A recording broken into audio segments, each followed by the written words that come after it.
know something? I said, I'm gonna start that because I walk every day and I walk all around. Right, right. So you And everywhere I, you see me. yeah.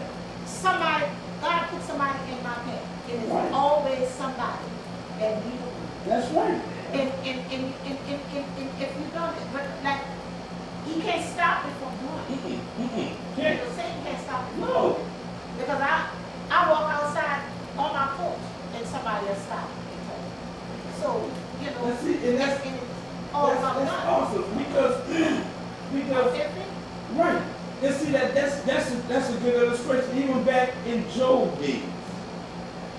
I mean, God blessed Job so, I don't get off the subject, but God blessed Job so tremendously. Cattle, everything, his kids, everything. Satan running to and from, question God. You give him everything. Everything. See, he's jealous. He's jealous. And if he know God got something for you, he gonna try to distract you that you can't receive it. But see, God had, once God did this with Job, Job prayed for his sons, his whole family. God put a hedge around him. He couldn't touch it. He couldn't touch his cattle. He couldn't touch nothing.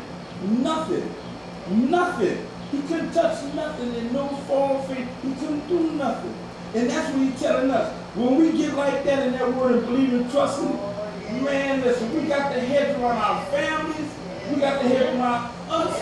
He can't touch you. He got to get permission. He got to get permission.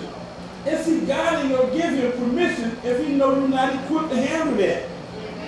You know? Really. That word. And he couldn't do nothing with it. He couldn't do nothing with it unless God opened the door and said, okay, you can do this and that. And that's the same way he is with us. When he know we got this word in us, amen, look, you can put a pound of weed or whatever I'm in. I ain't touching it. It ain't for me. You know, I don't care what it is. That's, I'm just saying, he knows this. You know, so you can't break me down with that, Satan. So you might as well go it on to somebody else. But see, he only do that when he know God has got something for you. He knows that. And all he do is try to take your mind off it. He try to take your mind off it. You know, and that's why that word, like you said, I know who I am. But do you know who you are? Whose you are? Do you know whose you are?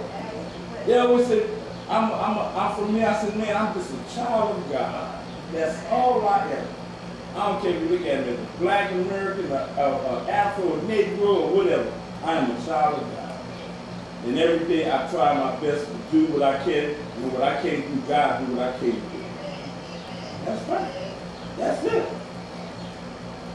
Let's get back to Mark 11. I'm gonna start at the 20th chapter, Mark 11, the 20th chapter. And this is the same illustration of the sycamore tree. But this is one of the fig tree. Mark. Yeah, right in front of Mark 11. Yeah.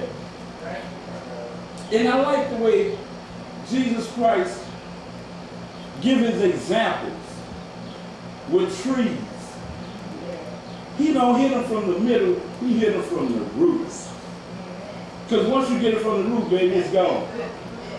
I never had a root canal or nothing like that, but you know, once they take the nerve, and that's nerve, right? When they take out, once they take that out, everything is gone from the teeth, right? And so I'm just saying, he deals with the root of the problem. Take it all out. And that's what he's telling us. Let's give an example. Mark 11:23. And the word says, and in the morning, as they passed by, they saw the fig tree dried up from the roots. And Peter, calling to remembrance, said unto him, Master, behold, the fig tree which thou cursest is withered away. Mark 11. Mark 11. Yeah.